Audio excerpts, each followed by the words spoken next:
being pursued by maybe 100 to 200 spiders. You've got a couple of stragglers in tow, which I haven't got on the map. Thanks for that. You get to the top of the stairs. Who was it last? It was you, Jordan, wasn't it?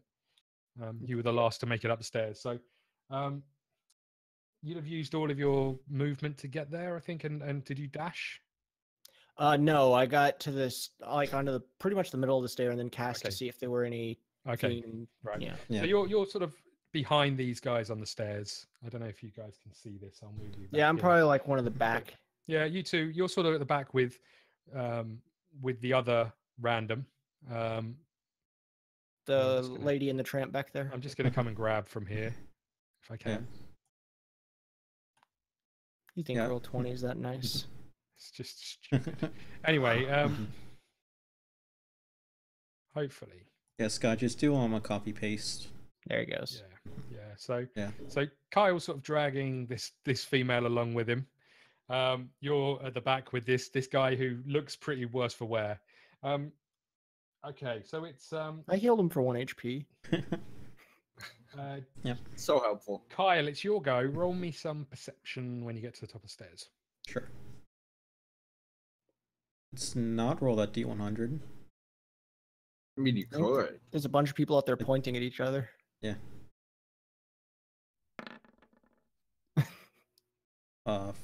7 total. Okay. I mean, you notice sort of the opening to the cave as you get out there. You notice you're in a wooded sort of forest area. Large campfire in front of you. There's three humanoids standing around it. You make out the shape of a large orc who's sort of facing towards you. They haven't noticed you at this moment in time, but what you do notice is that their weapons seem to be on the floor beside them. They don't look like they're waiting or expecting anyone to be coming anywhere near them. They look quite relaxed around this fireplace. You also notice another female tied up to the left of you when you get to the top of the stairs. You sense that the lady beside you is worried for her and wants to get over there to help her. All right. Does the other lady see us or no? Let's have a check. Yeah, I mean, she spots you, and she's gagged, and her hands are tied behind her back, and her feet are tied together. But she spots you, and you can see the fear in her eyes, the panic in her eyes, but maybe a glimmer of hope. Yeah, I'm gonna Not after she meets Ignis. I'm gonna put my hand up, like being like shh. I'm gonna. Okay. She looks at you. Mm-hmm. I'm gonna. She blinks once for yes. Right. I'm gonna try and that's enough consent for it. Stealth over there. Okay. He tells her she can keep the gag. Roll some stealth. Yeah, exactly, Jesse.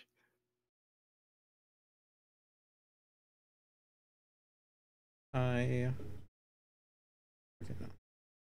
Not proficient in stealth, thought I was. Let's hope for a good roll.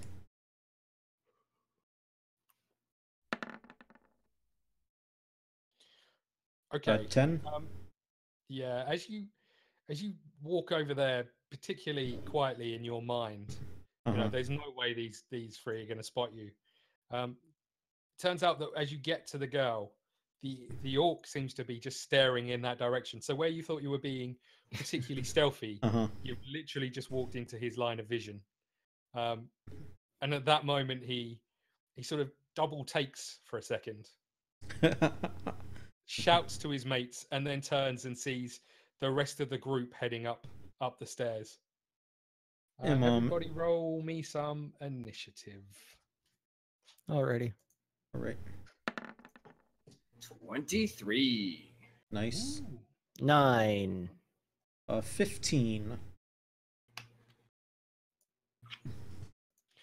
I hate the -1 dex, but I thought it worked for my characters story-wise. Makes sense. Yeah. So you're 15, Kyle? Yep.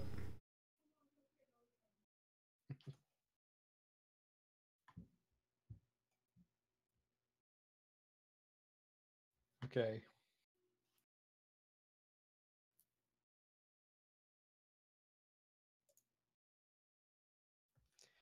What did you get, Jordan? 10. Yeah, so 9 total because I got -1 dex. Okay. Okay, and these guys.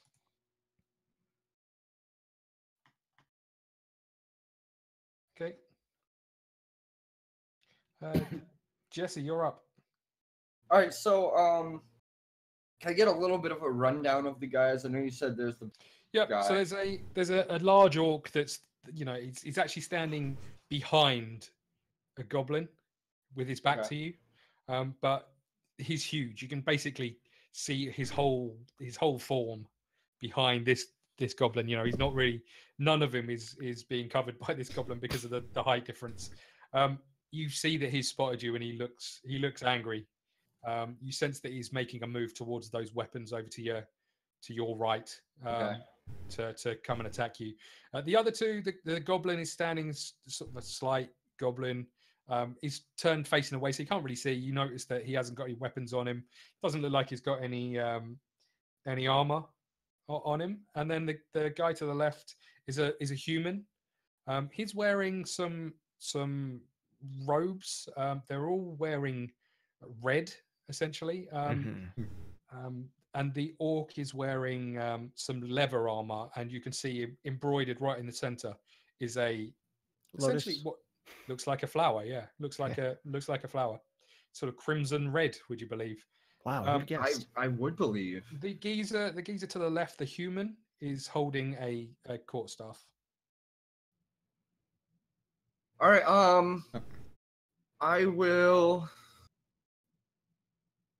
I'll take a shot with my bow at the human.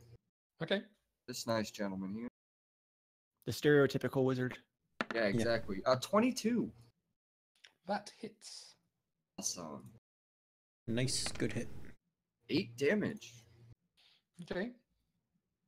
He turns to look at you as the orc brings their attention to you. As he does, the arrow just pierces straight into his shoulder type area, turning him sideways, to face all of you. He reaches at it to pull it out, and you can see it's blood starting to run down this red armor, this lighter shade of red running down this red robe. Nice. And that's right. There's stairs right.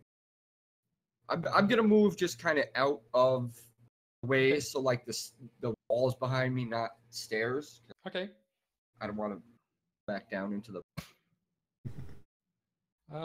Next up is this lady's turn. She's obviously really concerned about everything at this moment in time.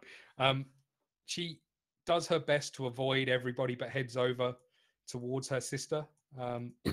She's crouching down, and you can see that she's starting to untie the ropes that are around her legs. Awesome. Human shield. She's crouching down quite a way. I mean, she does look quite large in that picture. She's not as large as that makes out. Keep in mind, I'm an elf. Okay, she's large. Right, she's big bone. Big bone. She will be when Ignis is through. Ignis, your go. Right. I'm going to use my dagger to cut the rope on her. Okay. So do you take the gag off her mouth? Yeah. Okay. She obviously sort of feeling a wrist, feeling a hand. She's standing herself up. She's getting ready to try and hightail it out of here. I'm gonna tell her you're welcome. Gonna move. She sort of, you can tell that she's thankful, but she's also sort of, her sister's fussing over her. She's worried. She's concerned about how they're going to get out of here. Right. I'm going to cast a color spray at the human and the goblin. Shut up, Jesse. Oh. I guess Scott can't see my reaction since. No, you disappeared. Yeah, as it does.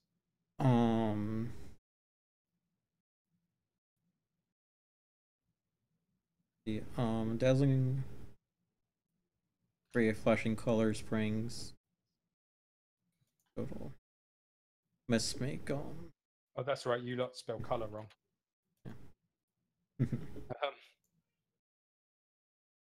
We prefer color over Yeah. color. I thought they had to make a saving throw. Yeah, I'm just looking at it. You roll a d6, the total number of how many hit points of creatures that spell can affect. Is that right? 6d10, sorry. Yeah. Okay. Alright. Yeah, I thought there was a saving throw, but I guess not. No, I think it just blinds them, doesn't it? I think. Well, it does that damage. So it says you cast a d6, rolled d6 10. The total amount of hit points is the number of creatures it can affect. Creatures in a 15-foot cone, causing them to become blind of their current hit point order. I don't think it does any damage.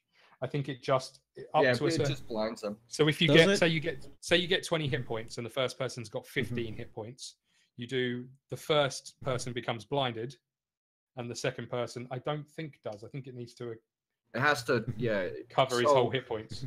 So he can affect. I totally misread that spell 35. then. Okay. I need. So Yeah, who did you cast it on? I thought the spell was gonna do damage. Like Blinding I thought, is like good, though. here's what I thought the spell did. So I rolled a 35, right? Mm-hmm. So I'm guessing the human and goblin don't have 35 HP, right? Mm-hmm. So it would take the lowest amount of HP, which I'm guessing might be the goblin. Mm-hmm. It would subtract that 35 until the goblin was dead, right? Mm-hmm. Yeah. The leftover would then go to the That's- human. Essentially, what you're saying is right. However, it doesn't do damage. It just makes them blind. Yeah, that's what I thought the spell did. That would be OP. Yeah. So 35 points of damage means that the human, not only bleeding profusely, is now blinded, as is the goblin. He's seen better days. Yeah. He's used to see in general. Okay. Yeah, I'll go with their blinding, and Scott, I'll ask you if later I can change that spell because I thought we'll have a chat about it. I thought it did something completely different. Okay, so I guess we're just assuming. Roll me these guys some are evil. perception first. Me? Okay. My elven eyes see all. Okay. You don't really spot anything. Yeah, no. I was hit by Kyle's attack. Yeah. No, I mean, you see these coloured lights. You're like, oh, that's pretty. Oh, that's Yeah. cool. Well, I rolled perception there, not like an attack. All right, so it's my go still. Yep. Cool. So yeah, I guess you've still got all your actions, your movement, everything. It was just okay. I guess we're just still assuming that these guys are evil. What you did sense when you saw them, that they looked intent to hurt. Okay. Not necessarily sense that they were evil, but Well, it's good enough for me. Can I try and is that fire a physical thing here? And if so, can I try and hit the goblin into it with my hammer? you certainly can. Okay, good, because my hammer pretty much sucks. So I'm gonna try and do something with it. Woo. Good thing I suck. You have advantage because you're blinded. Do I? Oh, okay. Yeah. And he's facing the other way. One. Other than that. Okay. So that plus strength plus proficiency, yeah. Yep, that hits. So that's 15. Yeah, that hits. Cool. And Nice. 1d4 for attack. 4. Okay. You push him forward. Blinded, he has no idea what's going on. He trips over the stones in front of him and lands prone on the fire. Nice. You hear him start to scream. At that point, he looks like he's desperately trying to scramble to his feet to get out of the fire, but he takes a significant hit to his current condition. Nice, Jordan. Did you add your strength to that damage? Oh no, so 4 plus 3. Okay, he lands on the fire, and you see him trying desperately to get out of the fire. However, you see the flames engulf him. You know, the screams are there, and all of a sudden they sort of die out to a very burnt looking goblin. who's Okay. Does also it blind. smell tasty? It Hopefully enough for the smells- spiders, It smells a bit grim. because that's the plan, is feeding these little spiderlings. Yeah. I look up to the orc and I give him a fair warning. I say, "We got out, so you can imagine. There's about 4 billion spiders following us up that tunnel." He snarls at you. I At that point, agree. actually, you hear screams from behind you Yeah, of course we Um, do. Yep. as Of course. as you turn to see the guy that you saved engulfed suddenly by spiders crawling all over him, dragging him back down the tunnel. Good work, Ticklefoot. At that point, also one spider comes running out, obviously seeing you, and comes running out, gets into the light, and then you hear a sort of an audible shriek as the sunlight hits it. And it turns and heads back into the cave. So Hmm. I need to ask, because I'm imagining the baby spiders being like, really. They're a little bit little- bigger than that. I mean, bearing in mind they came from A From a- huge egg. you're talking hand size.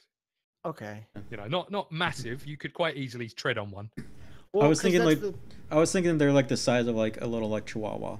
Maybe Yeah, like you just could quite about. easily you could quite easily stamp on one. However, you wouldn't want to be engulfed in hundreds of them. See, because that's what I'm saying. Yeah. If they're just, like I said, imagining tiny little dots. So when he said one comes running out, I was like imagining a fleet. No, like, this is like a proper hand. Imagine the Addams Family oh, uh, nice. Cousin runs Nice. out as soon as Actually, it's that's the thing. sunlight, Cousin Our Nate thing, was Yeah, yeah, thing. Cousin Ned's the, yeah. hairy thing. As soon as Yeah. the sunlight hits it, it turns and it's back inside. And that's when the orc, seeing his goblin pal burn alive, seeing his other friend bleeding profusely and clearly affected by this spell, he runs over to the pile of weapons and grabs the largest axe that he could see. It doesn't look like there's an axe there, but there's an axe there. And he heads over. He heads over to you, and he's swinging this axe. You can see he's got anger. He's got so much resentment in his eyes from what he's just seen. He is swinging this axe at you with all of his might, Jordan. As you Yep. you look at him, he swings the axe back as hard as he can and far as he can. And as he goes to bring it forward, you sense the anger, the resentment turn to shock, and then to pain as you watch an arrow burst through his back into his chest, covering you in blood as he drops to his knees from this arrow that's just burst through his armor and through his body. At that moment, you spot a number of people emerging from the woods. If I can get them to emerge from the woods, a number of people emerging from the woods.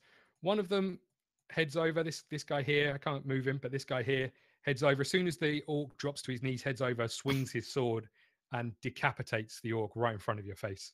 You watch his head spiral, landing beside you as he just drops to the floor.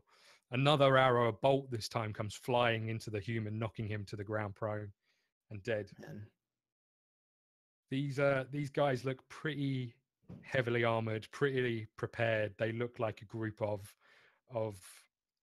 mercenaries, you think, who are here for a reason.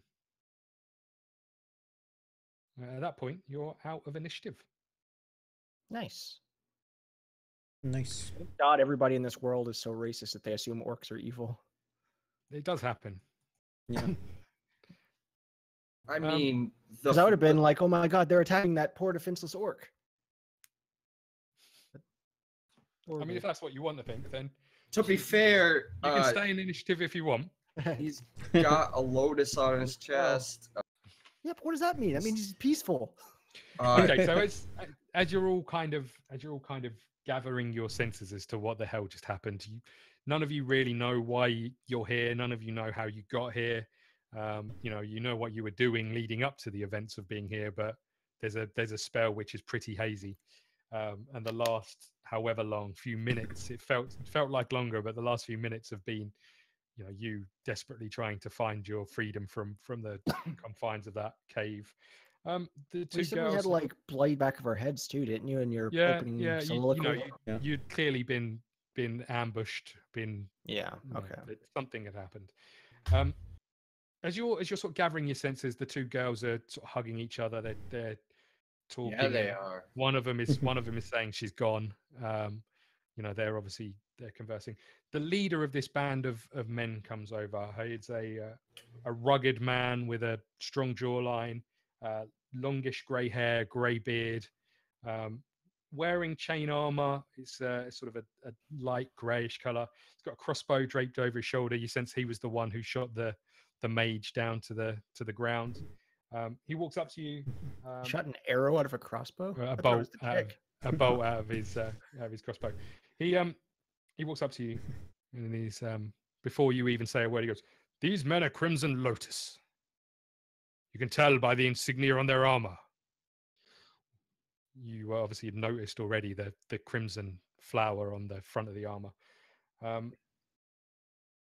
As you're standing there, he starts his other companions come over and start picking up the bodies. So they're picking up the human. They look at the goblin and then decide better of it, but they're dragging them off back to sort of where they came. Do any of you want to do anything? Or are you? Yeah. Point to the cave and say there's a massive treasure trove. No, don't do that. I warned them about don't go in that cave. There's, Okay. So 100 spiders. Okay, so the guy who decapitated the orc is a Goliath. He's a huge humanoid. Mm-hmm. You've sort of heard things of them, not necessarily seen. They're quite uncommon, especially if you're from the from the places you guys have come from.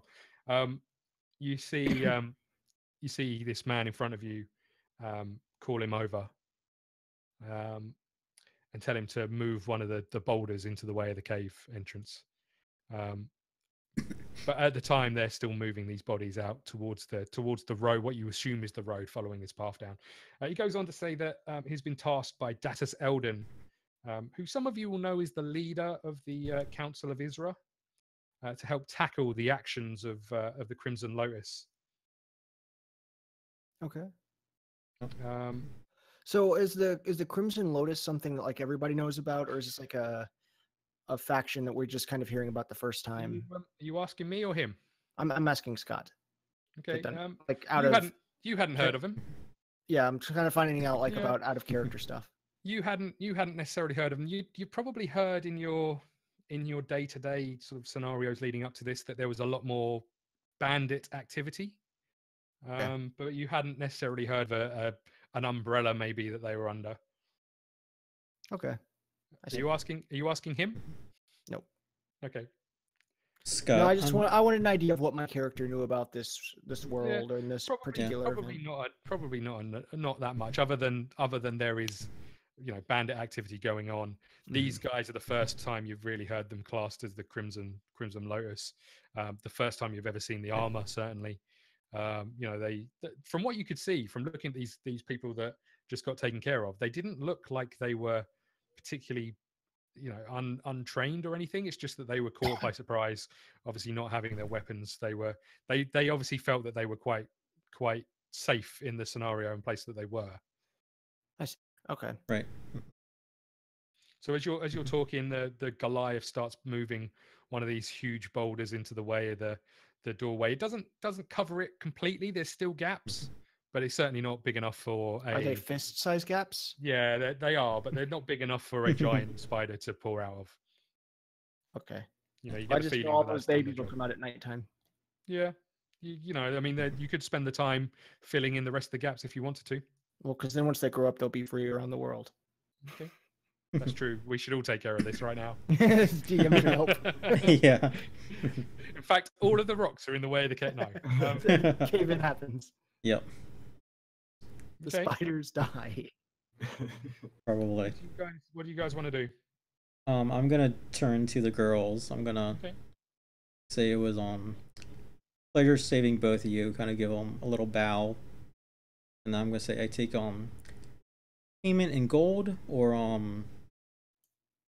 fun in the sheets. It's your choice, and give them a little wink. Okay, They throw up. they look a little bit disgusted. These two are obviously sisters. Yeah. They look a bit disgusted that you're attempting to hit on them whilst they've literally just found out, especially one of them has just found out that their sister has died. They don't really know the circumstances behind that either. The one who you saved from the cage turns and says, how did she die? I was still unconscious, but when I woke up, she was in a pool of acid. What? There's tears streaming down their faces at this moment in time. The girl who was tied up outside stands up and says, thanks for she's talking to the wider group rather than just Ignis at this moment in time. You get the feeling that they're trying to distance themselves a little bit from him. They essentially say that they were returning from selling levers in Incini. Now, Incini is a large city. It's not you don't really know where you are, but it's not a million miles away. You sort of knew you were in the area of Incini when you were, the last thing you remember. They said that they were attacked and they were brought inside. They took her sisters downstairs. Two men were in the room downstairs, and they were talking to another man using magic. And that man mentioned Ulrock.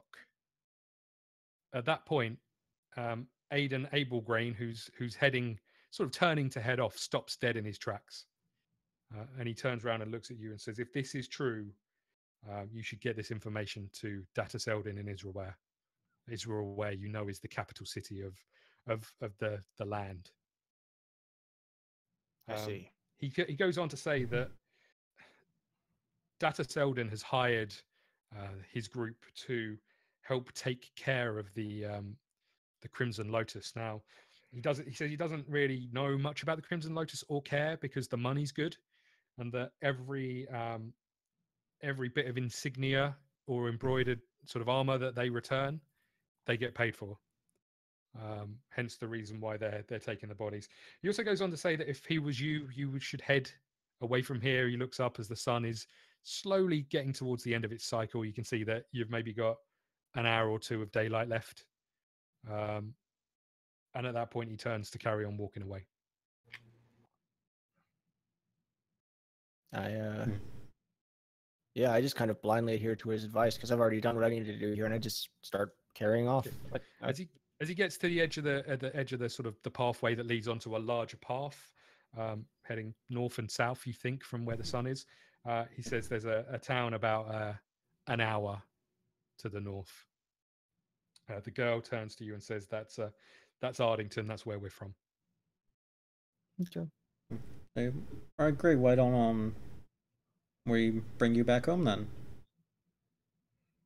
Okay, they head over towards Cain to just again keep a little bit of distance. They seem a little bit wary of you in what's gone on so far. Obviously, they're still devastated by what's happened, but you can tell that they're relieved to have their own lives, but they lost their sister in this. Anything else anyone else wants to do? What type of stuff is lying? Like, there's still like, weapons and stuff all. Yeah. So on the floor there is one large club. That's it. There are two daggers. It's just club. There's a quarterstaff. There is one javelin, steel. There is a mace and a light crossbow with 10 bolts. I'll grab one of the daggers. Man, I was hoping for a sword. I guess go for the mace. I mean, there is the two-handed greatsword that was on the orc picked up, but that is a big weapon. I thought that was an axe. Sorry, a great axe. That looks like that looks like it would take a huge amount of strength just to. How much to is a huge amount? He was a large. I mean, you're welcome to pick it up and try it. He was a large. He was a large orc. What are your stats, Jordan? Yeah, I was gonna say, what's your strength? +3. Okay. I mean, you could wield it.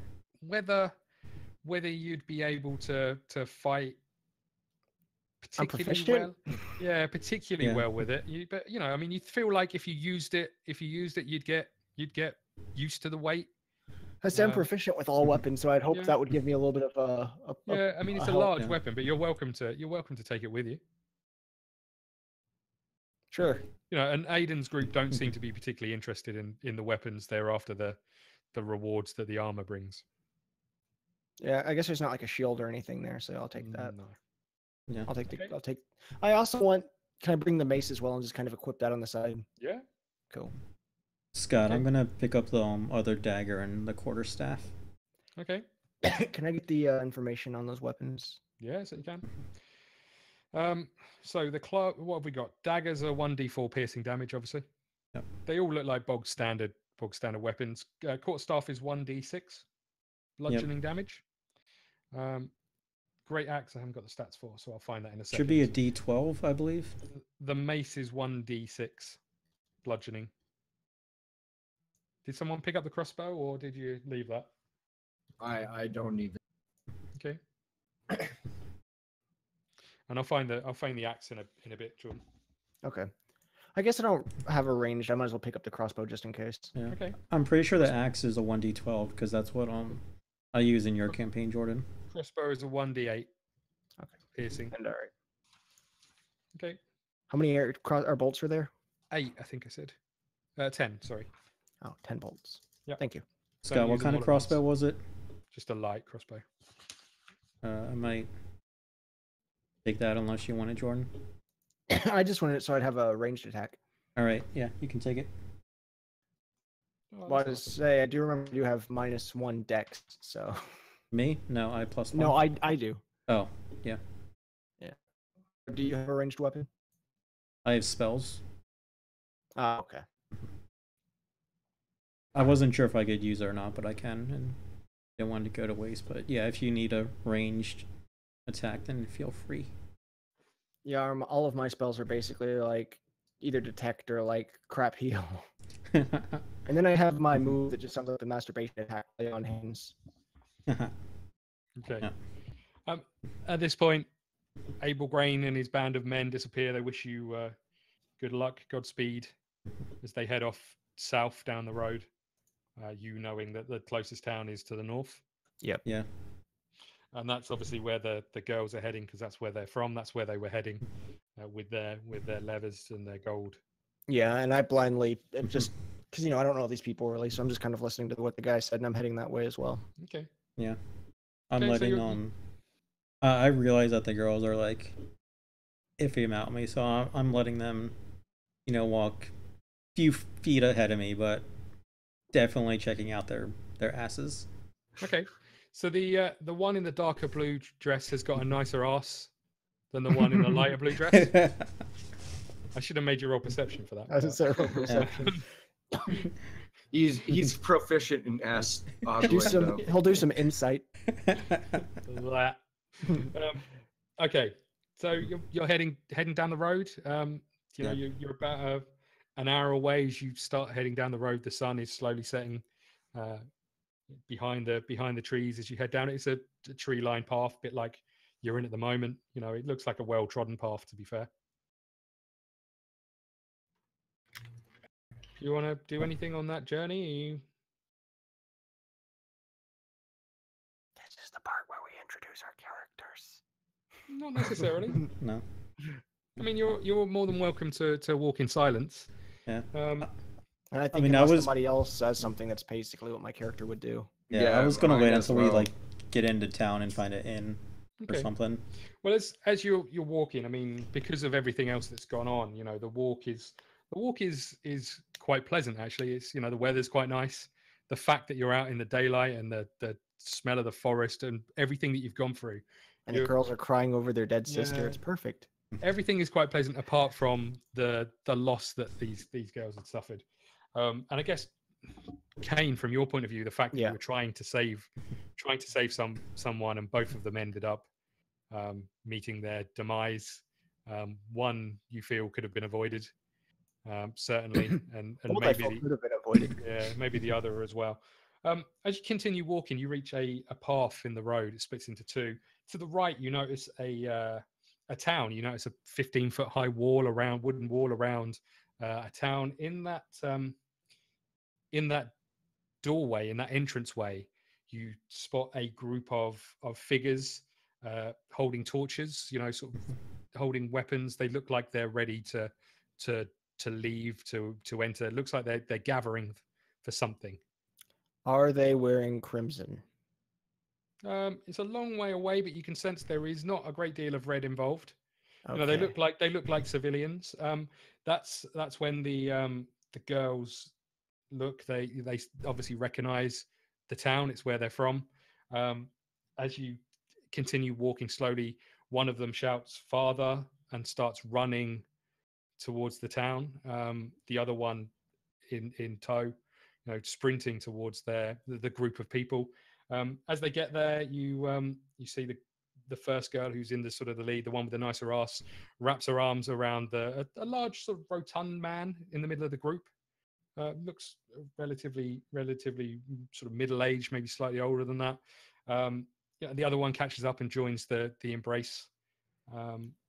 You guys, I take it, are carrying on a sort of leisurely pace to get there, or? Yeah, I'm just continuously walking at my normal speed. As you get closer, you sort of enter the town. The people who are in the doorway are looking quite wearily at you, but obviously because you're with the girls, they're okay. They've also been listening intently to what the girls have been saying. As you reach the group, you hear the younger girl who was in the lead and the race back say that Jemima didn't make it. And at that point, you can see this elderly man, their father, handlebar moustache, grey mullet, Hulk Hogan, grey mullet. Obviously, visibly upset by this. You can tell that he's devastated, but at the same time relieved that he has two of his daughters back. He thanks the group. He turns and thanks you. And you can tell that he's sincere in his thanks. And he puts his arms around his daughters and heads off towards his house. The rest of the group sort of look you up and down, and you can tell that there's a sense of relief amongst them. You can see that they were probably getting ready to go and try and find these girls. And as they head off, some go home, some go to taverns. It leaves pretty much two men standing with you. The first one who approaches you is a stocky man. He's clearly seen combat. He's got a beard that barely covers some of the scars. He's got short greyish brown hair. He's got an eagle embroidered on his chest, and as you look around, you can see that looks like the town's emblem. He reaches out a hand to shake yours. As he does, a taller, skinny man with the same eagle embroidered, sporting a mullet and attempting to grow a handlebar moustache. Puts his hand in front and says, "All right, I'm Brian, part of the City Watch here at Ardington." As he does, the old man just turns and stares at him. He glares at him. As he does, Brian takes a step backwards, and the old man says, "I'm Devon Humberstock, in charge of the town's watch. Thanks for bringing the girls back.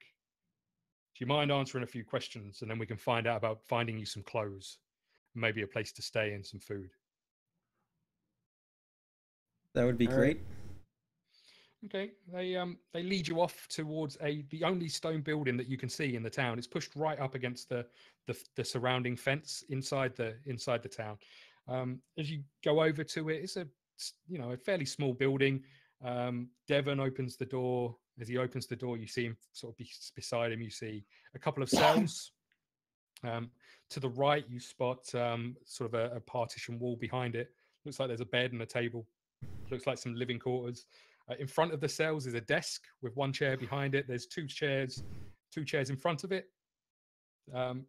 Devon walks in, ushers sort of beckons or gestures that there's a seat for you, and then takes his seat behind the desk.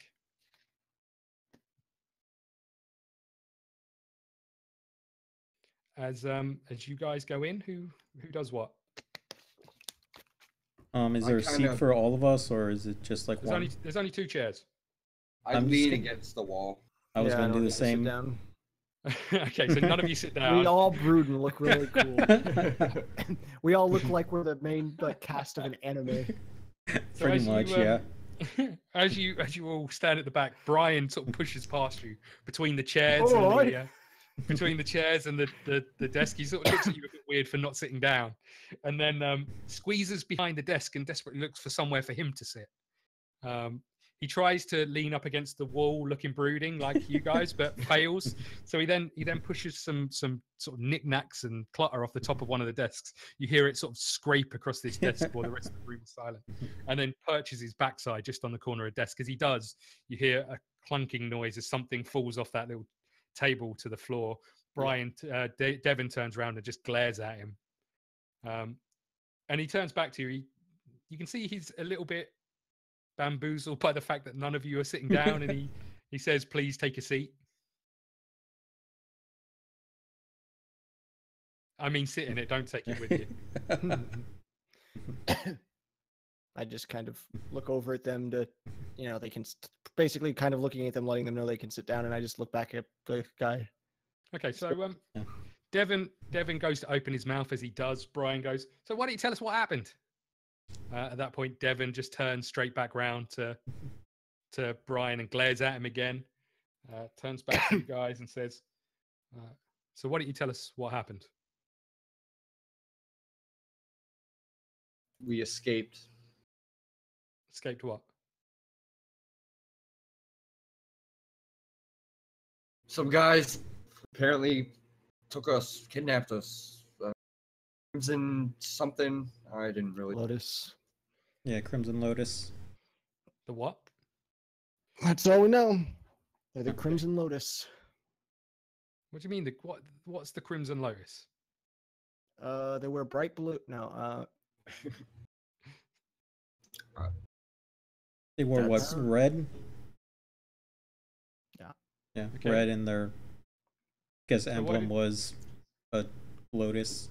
We were stuck by a gang that trapped us called the Crimson Lotus. They held us and several others captive.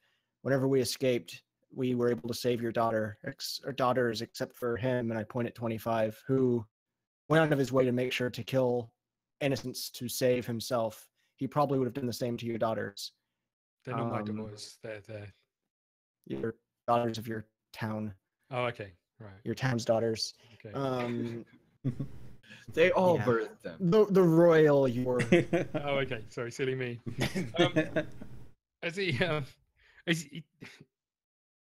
He obviously hasn't ever heard of the Crimson Lotus before, but he also feels like he doesn't quite get the whole story that you guys tell.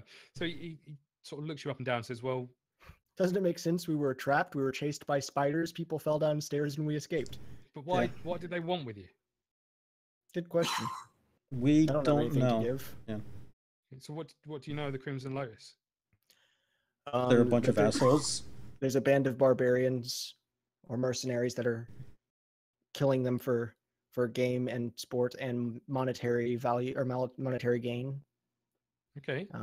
They were the ones that ultimately came to assist us whenever we were all working together to take out just a single orc and a bleeding, dying old man. Okay, so there. He was also blind. So you don't know why they wanted you. No. You don't know what they want as a group. Okay. No. Where was this? Like an hour away. Okay. Hours south. They're all dead. I mean, other than the giant spider and all of the babies. Yeah, and baby spiders. And baby spiders that's eating the two dead bodies of people who wanted to join the Crimson Don't Lotus. forget the slimes. At Oh, this yeah, moment, he slimes. can't make out whether he actually thinks you lot are just making up a story, or Yeah, there's or also slimes okay, and cage contraptions hooked to pulleys. okay. Was a grand old time. I mean, at this moment in time, he's a bit bamboozled The by it all. 18th dragon. You know, you get the feeling that the only reason he's actually going to offer some assistance is because the girls came back with you. You know, you get the feeling that that's the only reason he's extending any kind of friendship, because based on the fact that none of you have sat down in his room and are all standing at the back of the room, sort of telling this story that doesn't really tie up. Is okay. So what do you do now?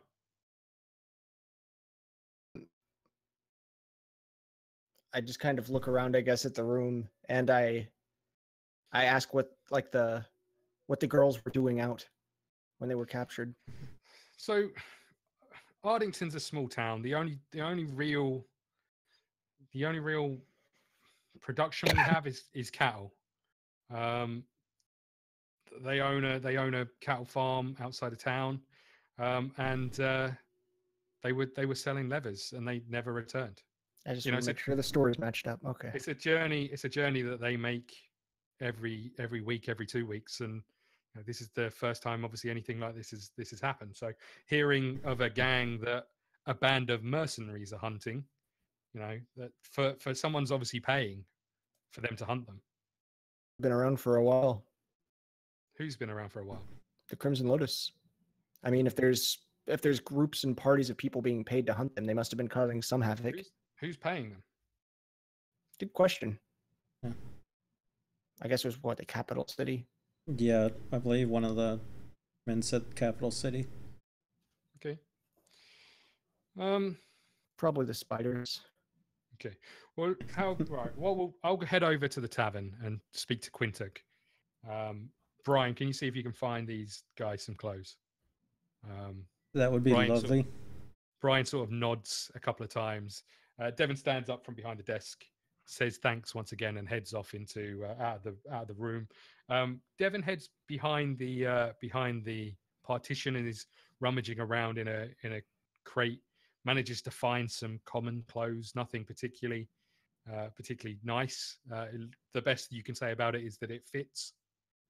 But you're talking just run of the mill, almost peasant style clothing. It's just slightly better than that level, but it covers up various parts that maybe weren't so covered prior to that. Okay. Yeah. Okay. I mean, Ignis was checking out 2 chicks while walking down the road, and so I'm assuming, probably needed some covering. Okay, so you, I guess you put your clothes on. Yeah. Are any of you still going in just your loincloth type? No, I'm just gonna put some pants on. I realize you're trying to be hospitable, so I put the clothes on.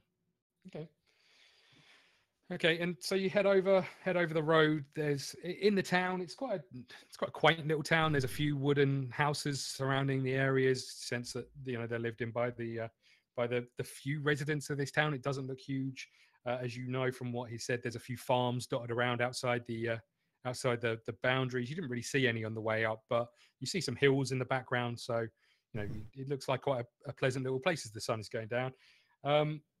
You head over to the largest building in the town. It's sort of a large wooden building. You see a sign above it saying the Plump Calf.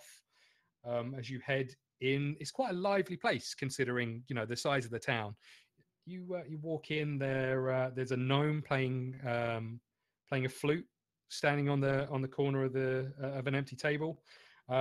There's people sort of chatting and drinking, and you get the feeling from the locals in there that they're trying to put on a brave face based on what just happened. The fact that it's quite a tight-knit community and that someone's lost. They're trying to celebrate the girls being returned rather than the other side of the story.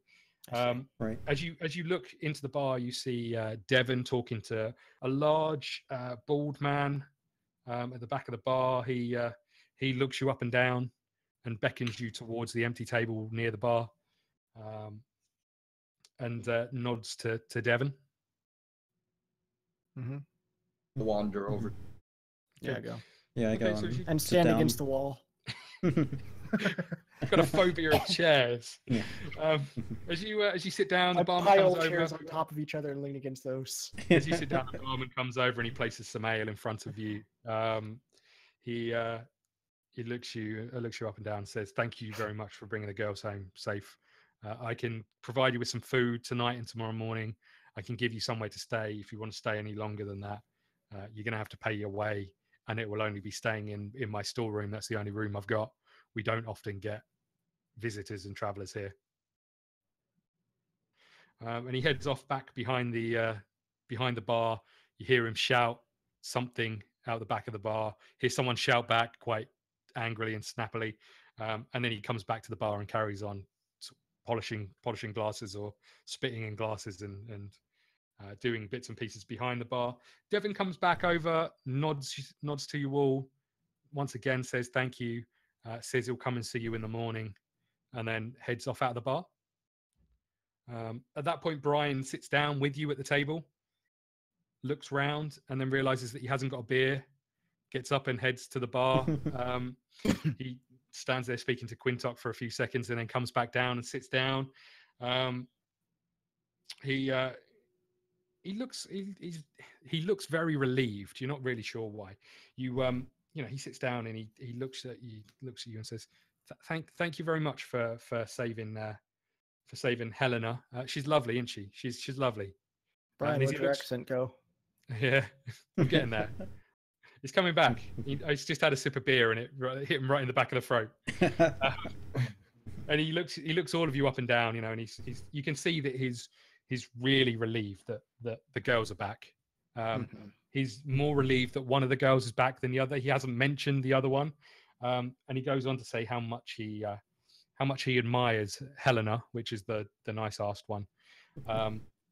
He's like, "Oh, and I'm gonna get married to her. I'm gonna marry her. I love her. She just doesn't know it yet." Is she there? Can I go and just tell her? She's not there. She's headed off to her home with her father and her sister. He seems quite genuine. He seems truly relieved, and he genuinely believes that they are meant to be and will get married. I'm gonna say, well, she's a lucky gal. She has you, and I give him a good slap on the back. He coughs as he gets slapped on the back as he was taking a sip of his beer at that point in time. And he looks at you and says, "So, what's your story then?" Or something like this, Jesse. Yeah. So what are you lot? What are you lot? How are you lot all together? What's your story? Oh, I thought we were just brooding and flexing. Yeah.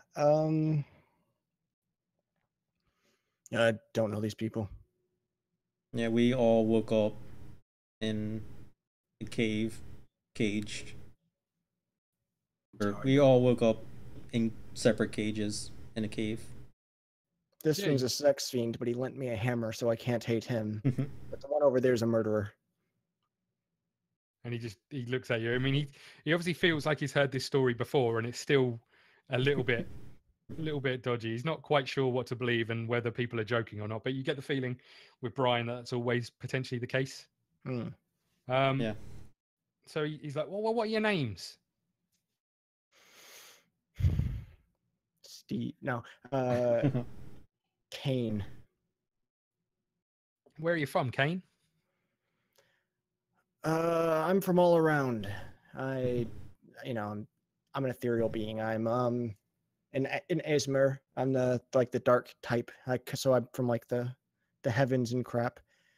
So I mean, trying to describe that.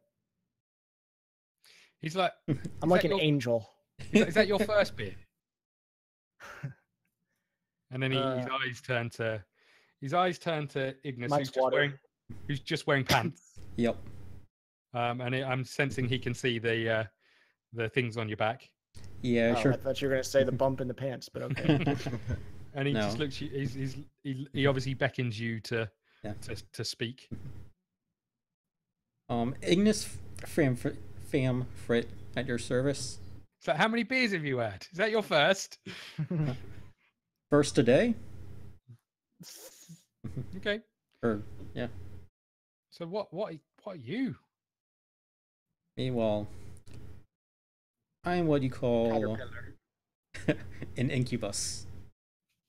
Oh, what you what? Yeah, he's the whole band. Pardon me. I'm I wonder what they were doing these days. an incubus. Come from What's one of them? well, for me, I come from a No. far away place. It doesn't really have a existence. It just kind of where it is. At that point, Brian's like, "What? Like the Evans?" And then starts giggling to himself while looking at Cain, and realizes that there's Kind no of. reaction from anyone, and then just goes back to looking at Ignis. Kind of along the same principle as this guy, but I'm more like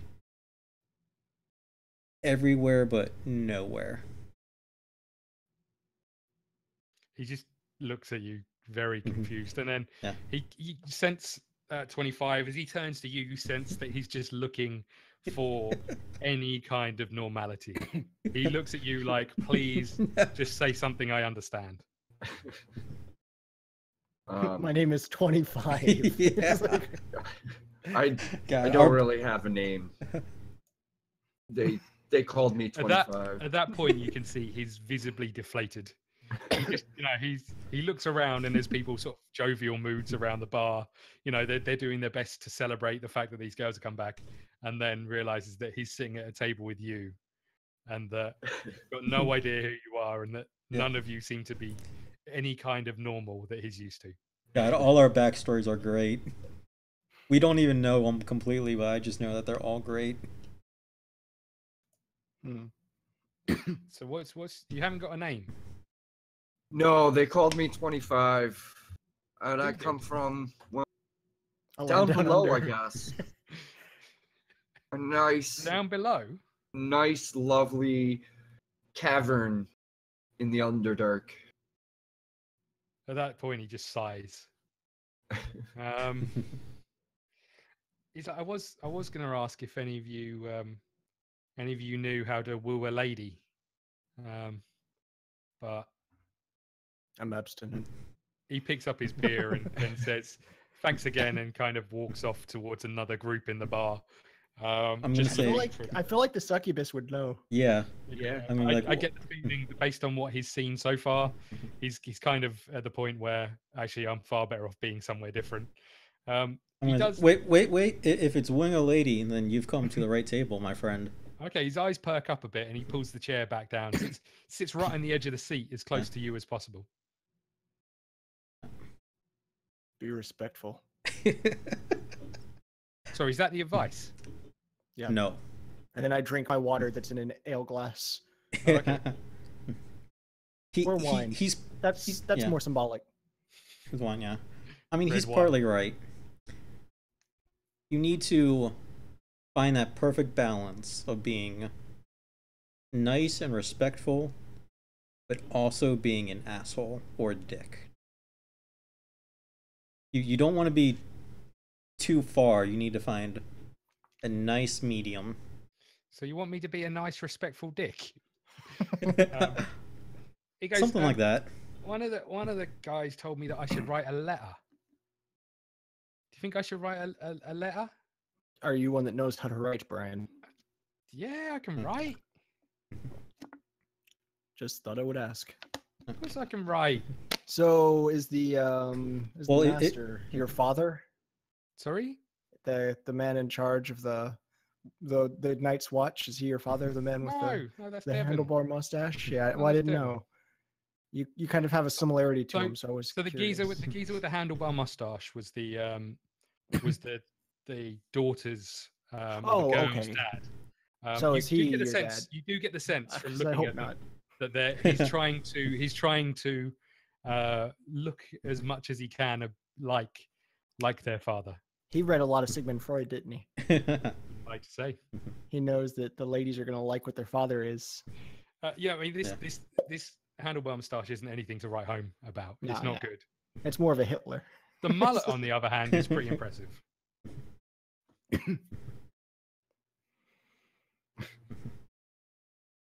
And he turns and looks at 25. He says, "Have you got any advice?" You don't want my advice.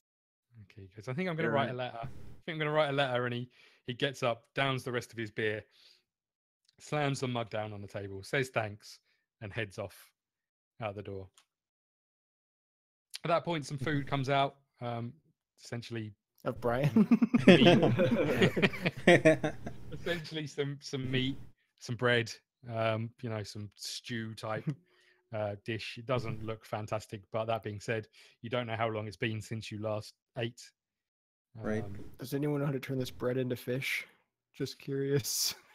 Quintock, as he slams it down, just glares at you, shakes his head, and turns around and walks off. That's more out of character, but all right. Yeah. He could probably still be annoyed with me. Okay, is there anything you guys want to do, or?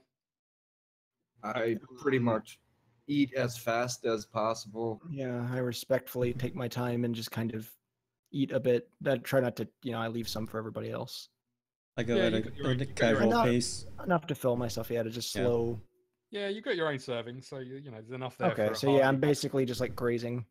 There's enough there for a hearty meal. You get the feeling it's sort of the early part of the evening, so there was food underway, preparation. But as the night's gone on, you've brought over some more ale, water, whatever you need to drink. He points out the door and says the stockroom is out there. You can stay there, just don't eat anything, don't steal anything. It's not the most comfortable. I've got some blankets, but that's the only place I've got for you. Well, I mean, it's better than that cave we were in. There. Yeah, he said that Devon told him a bit about the story, and it sounds insane. But Been through worse. okay. If you think that story's insane. And I mean, I definitely seen worse. I'm sure he's had stories to tell, pointing to the Incubus. Yeah, he sort of Yeah. checks out your wings. I mean, they're still like folded in, but yeah, you Yeah. can. Yeah, Yeah, mine I are mean, too. you can sense that these people have not seen anything quite like your group Yeah. before, and normally they would be very wary, but the fact that you returned the girls has lent them a bit of leeway in their judgments. Yeah. Not being like one to be in crowds of people and stuff like that. As soon as he mentions the back room or whatever, I'll make my way back. Okay. Kind of. I don't actually need sleep. I go into a trance, but I'll take one of the blankets. Gonna just sit in the corner. Blanket. Yeah, I mean the room. There's a relatively large floor space, although there's quite a lot of stuff stored in there. There's a reasonable amount of room for all of you to find somewhere to sleep. What about you two? Yeah, I kind of want to sit there and just, I guess, eavesdrop and just see what's going on, see if I learn anything about the town, make sure it's safe for me. The other two I still don't really know. Roll a, I guess, perception. Yeah, all right.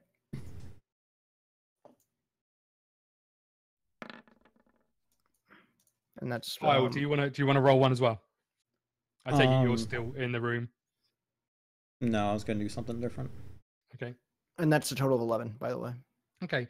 So as the night goes on, you sort of sit at the table. There's a couple of people come over and try and make conversation with you. They're a little bit worse for wear. They're more sort of saying thank you than really probing for too much information.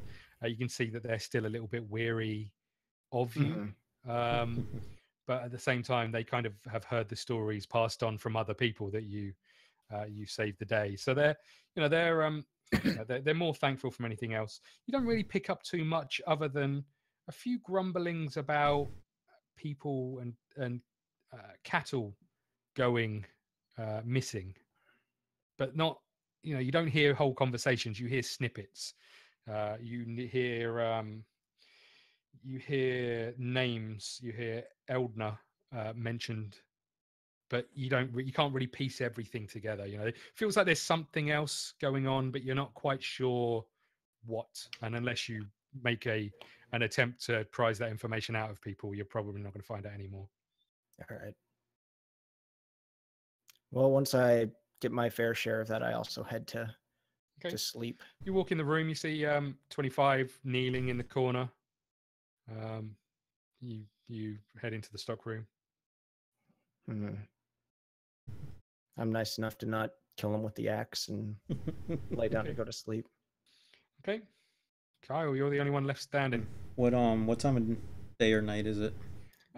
It's not too late. I mean, you've had a long old day, so it's because I would assume this is while I was still eavesdropping. He'd be doing this part. Yeah. So this is kind of 9, 10 o'clock-ish at night. You know, it's getting to the late part of the evening, but not late. You know, it's sort of a reasonable hour still.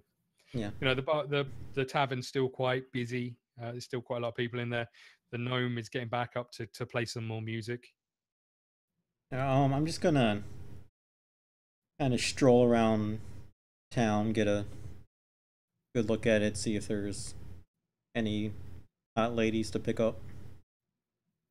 Okay. I mean, as you head out, you sort of wander around. You can't see any guards or anything in the town. They have mullets and handlebar mustaches. You also can't see too many people out on the streets. You sense that the bar is kind of where the majority of, or the tavern is the kind of place where most of the people go. Either the other residents of this town live outside of the walls and have farms, or you know are just in their homes. You know, it's literally you can see from one end of the town to the other. You know, it's maybe 10, 12 houses and a tavern and a city watch. Right. All right. Doesn't seem to be many people around. Yeah. All right. Well, I got a good look at the town, so I guess I will head back into the bar then. Yeah, heading back into the bar. There's a few people in there. There's maybe 6 or 7 people. Most of them seem to be couples. You also get the feeling that none of them. You know, roll perception for me.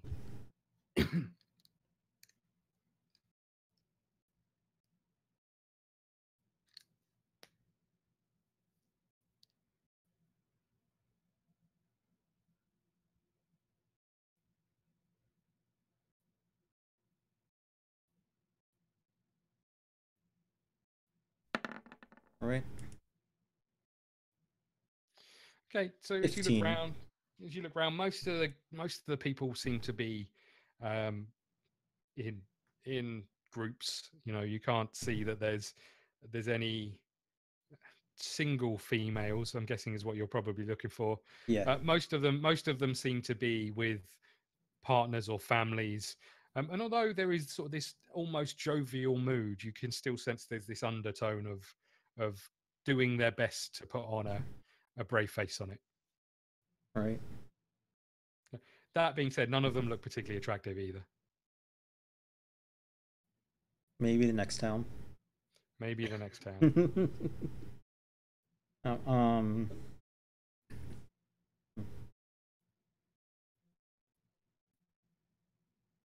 Yeah, I guess I'll go to the back room. Okay. Well, how big is it? It's big enough for 3 of you to fit in. Pretty much lay down. That's pretty much it. You know, it helps that 25 is kneeling in the corner of the room rather than laying. You know, there's sort of grain sacks. There's barrels. There's food, but it's a storeroom essentially, and it's a storeroom that they clearly use. Yeah. Back to back, Ignis. Get tickled by his feathers. Which ones? Because we both have feathers. Yeah. More or less. You got feathers? I think yours are like bat wings. Yeah, they're more like bat wings. So yours would be hairy. Yeah. Okay, so I take it you find a place to sleep. Yeah, I kind of do. It's not laying down, but I'm kind of like sitting down, but like on my back is like slanted. Okay, so you'll drift off. You know, the pounding head that you had earlier is sort of subsiding. Hey, Jesse. I say we're back to back. Yeah. the pain seems to have subdued a little bit from clearly where you were smashed on the back of the head. You all get through the night. Do we want to take a break here? Can do. Yeah, we can. Scott, you're not even in frame anymore. Yeah, Oh, you're not. How long's it been? Right now we're at 2:46. So it's been about an hour and like 10 minutes. Okay. How long have you got left, Jesse? We could call it for the night. Actually, I can try and get some sleep again. Yeah, you kind of need another good night's sleep. It was a rough night last night. By the way, is Phil still passed out on your couch? Yeah. You might want to make sure he's still breathing. I think he like had a drunk pass out like 13 hours ago. He's been attacked by a giant spider. No, he just rolled over a little. He is conscious. I mean that still could have been gas escaping. He's right. It's Okay, Rick and Morty setting in. Yeah. Rick or Morty setting in? No, yeah, Rick and Morty. Yeah. Okay, so as you guys, we'll call it here. As you guys sort of, it reaches the early morning. Jesse, you're still in your trance. You know, you're obviously alert. As you sort of lay there, there's a banging on the door. It's relatively early. It's maybe Ignis, go back to sleep. 8, 9 o'clock in the morning. You know, so it's not too early, but it's early. There's another bang. You hear Devon shout, "Are you guys up? Can you come and meet me in the bar?" And we are now. Yeah, I get up and start walking. You hear footsteps leading off. Yep. I'll get up. Okay. Make you my walk way to in the bar. through the side door of the bar. You see Quintok still standing behind the bar, spitting into glasses and cleaning them. The ones from last night. He gives you a bit of a nod, and it heads out the back. Devon is sitting in the bar at a table, sitting sort of by himself. There's no one else in there. Bar looks relatively clean. Looks like they did a lot of cleaning last night. It's just the last few remnants of plates and bowls, etc., that they're clearing up. As you see Devon, you can see he looks worried. He looks concerned. He sort of agitated. He wants you to hurry up and sit down. Gestures at the seats once more. I'll take a seat this time because there is no wall right near there. You see, there's a little glimmer of relief. He turns it around backwards and sits. Yeah. There's a little glimmer of relief as you sit down. I mean, I sat down last time when we were at the bar. Yeah, no, he's more that he's offered you a seat and you've sat down. Right. He's relieved by. How many seats are in here? There's lots.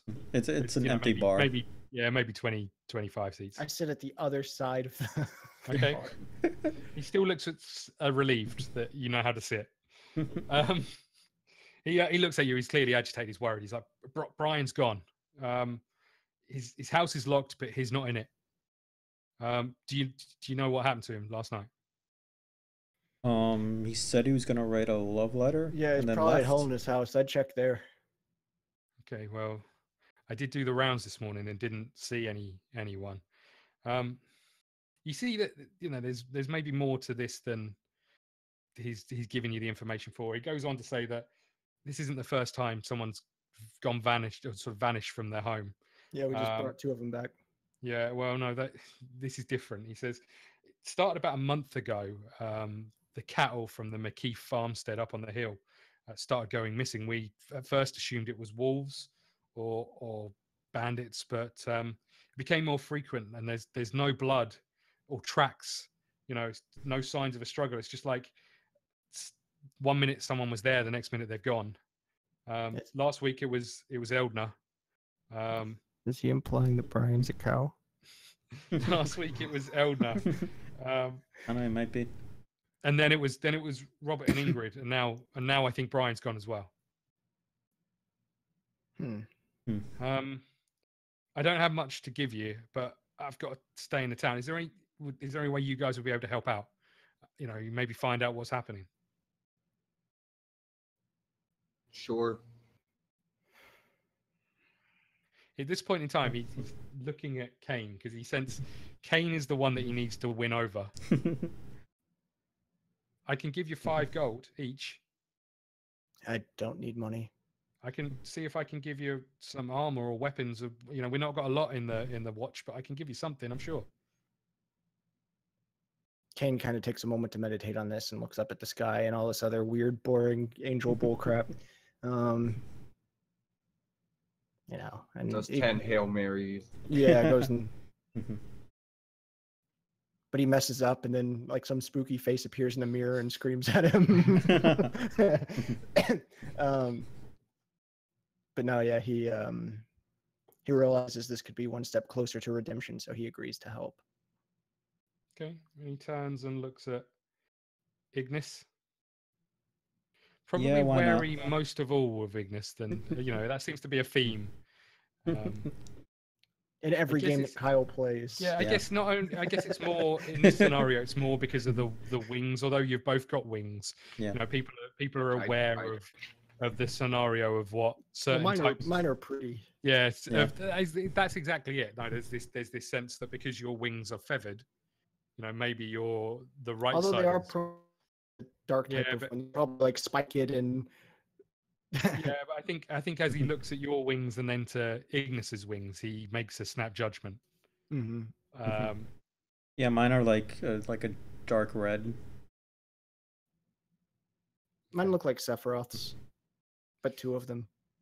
So he's like, well, I mean, why don't you guys head up to the McKeith farmstead, and I'll dig out Brian's key. I've got his key somewhere. I'll dig it out, and we can have a look around there next. He goes on to tell you that the McKeith homestead is literally a 10-minute walk up the hill. He goes on to tell you that they're, you know, one of the major cattle farms in the area. They provide a lot of income to the town based on the size of their farm and the work that they do. Okay. Yep. Okay. And I guess that's where we'll call it. Sounds Speaking good. of which, Scott, the series, what are you going to call it? Crimson Lotus, I think. Yeah, okay. Or Tales of the Broody Bunch. Oh, man. The Broody. Yeah. Tales from the miserable bastards who don't sit at tables. Well, that was the thing, because I was like, I'm going to try the broody type character, but then I'm like, the other people are broody, so now I'm going to up it to be the broody one of the broods. So I got the real broody bunch. Yeah. I mean, I'm not broody. I just have a way of if I'm going to sit down or if I'm going to lean against the wall. You have a way of... It's hard for us to do. We have wings. Yeah, you have a way of sizing up every female and not listening to the story. Desperately trying to crack onto anything that moves. That's going to be great when we get into a big town. I cannot wait for that. Whenever you mentioned some of them were like a couple or whatever, I was like, I don't think that would bother a succubi. I'm sure they'd be like, okay, we'll go for both. Yeah, no, it was more the fact that I felt like the sorrow. Oh my god. He didn't mind hitting on them as soon as they found out his sister was dead to go for the grief card, but as some time passed, he felt bad about hitting on the people who aren't related to the dead person. I like it. Okay. While they were partying. Yeah. Okay, so we'll pick it up next week, I guess. Same sort of time. Yeah, sounds good. We might have some more people. Yeah, hopefully. Might not. 1, maybe 2 more. If Phil wakes up, maybe he'll join. He'll definitely be broody. Yeah, right. Yep. Or hungover. Extremely. Yeah. Very much so. Okay, so thank you very much, everybody who has listened, joined, watched. You can find this on all good podcast-related stores, maybe. Yeah, and it'll be on YouTube, and you can see it on the YouTube channel on Saturday Morning Gamers. So check that out if you haven't already. And we do this pretty much every Monday when we can. Yeah. Also go and check out TrueFriendsGaming channel. Hey, that's Jordan. And ChibiKy Plays. That's Kyle, who's also part of TrueFriendsGaming. And Player2InsertCoin. No one wants to check that out. 25, the Moody Drow. Yeah. There's a shocker. And next Don't week, say that to the succubus or incubus. next week, you guys have got the exciting adventure of checking out a cattle farm Hell Oh, yeah. boy. where there's a giant spider. No, I would say vampire. Cow. Giant cow. Yeah. Vampire cow. Okay. Vampire cow. Yeah. Well, thank you, Scott. Make sure to check out Thanks, his channel Scott. as well, ScottDogGaming. My pleasure. Yep. I was looking around to stop the stream. I think I feel a bit naked not having to press any buttons. So used to it. Later, everybody. Bye. Peace. And